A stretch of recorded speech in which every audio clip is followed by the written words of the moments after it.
So the previous video that's uploading right now, I recorded yesterday, but I didn't realize that it didn't upload until now because YouTube is terrible.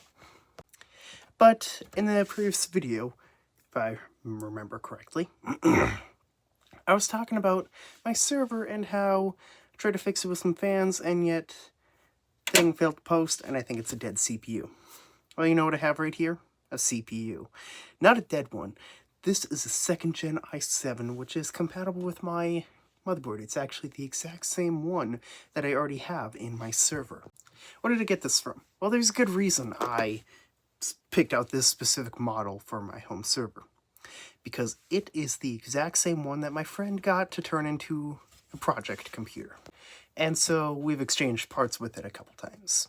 And I said to him, I was like, I don't mind if this looks a little jank at times, because this is not my main computer. If it was my main computer, I would not want it looking jank, but because it's my server, I don't care. But anyway, let's get this replacement CPU put in and test it out. So it's actually pretty dirty. As you can see, there's some thermal paste on the thing there.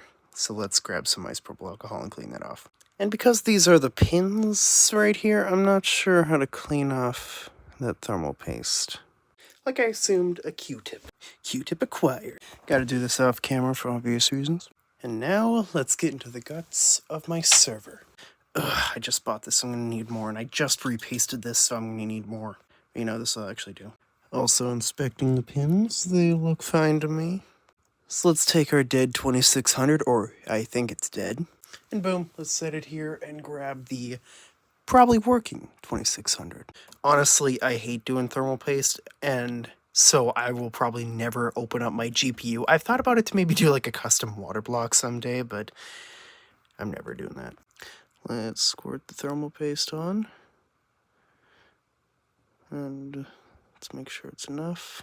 Oh yeah, that's probably more than enough, and then the rest I'll just use for something else, I don't know. Oh wait, I forgot to latch it down too. But like, seriously, I do not like changing thermal paste, and like I've only ever messed with my... Ever since building my PC, I've only ever messed with my CPU really twice, which was when I first built it, couldn't figure out what was wrong with it. And then the second time when I transferred over my motherboard. Or I got a new motherboard, had to transfer everything over.